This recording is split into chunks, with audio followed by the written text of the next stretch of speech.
And so he questions them in an attempt to get them to think through what they were doing. Having begun in the Spirit, that's Paul's words, having begun in the Spirit shows that these Gentiles had never, ever been under the law of Moses. They started out completely separate from the people of Israel and the covenant promises and the expectations that were outlined for them.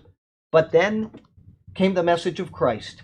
When the gospel was preached to them, they didn't suddenly get a crash course on how to observe the law of Moses. They were never circumcised, and they did not give up on their afternoon pork roast. Instead, they believed the message of Jesus Christ, and they received the Spirit. If the Spirit was given by the Lord, then how could the Galatians think that by adding in the law, which the Lord fulfilled, they could now be made perfect by the flesh, or as he says, human effort? His version, adding in the law was not a step forward, it was a step back. And I would suggest that it was a giant, a galactic step back. Paul's use of the word for being made perfect shows the stupidity of this choice. It is in the middle or passive voice, and so it is more literally rendered, having begun in the Spirit, are ye coming to completion in the flesh? That's Vincent's Word Studies translation.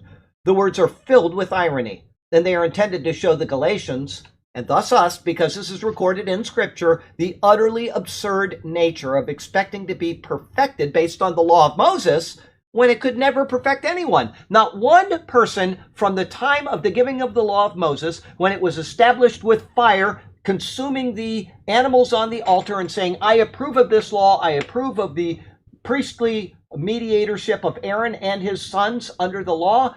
All of it was done, and guess what? Every single person under that covenant, with the exception of Elijah, who was taken to heaven, every one of them died. And remember that 2 of them died within the first week, and those 2 were sons of Aaron. And if you go watch that sermon, what happened at the end of it, and you see Moses' reaction, and I say at the end of that, if Moses had gotten a critical thinking book and read it, and then he thought clearly through what he had said to Aaron and what Aaron had said back to him, he would have sat down on the ground and he would have said, this is utterly pointless. That's what he would have said. He would have broken down in tears probably. What am I doing here?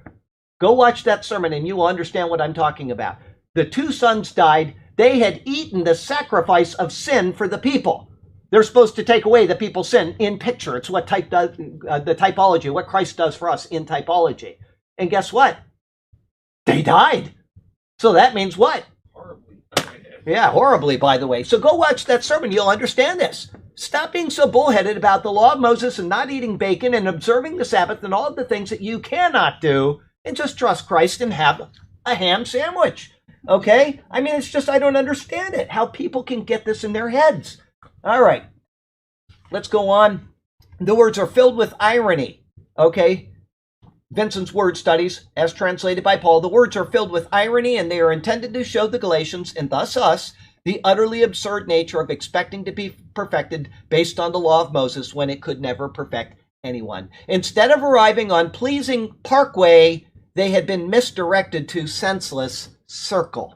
And they will spend the rest of their lives, unless they get out of it, going around on senseless circle. And in the end, when they die, they're going to go somewhere that they wish they had not gone because they failed to simply believe the message of Christ, the gospel of their salvation.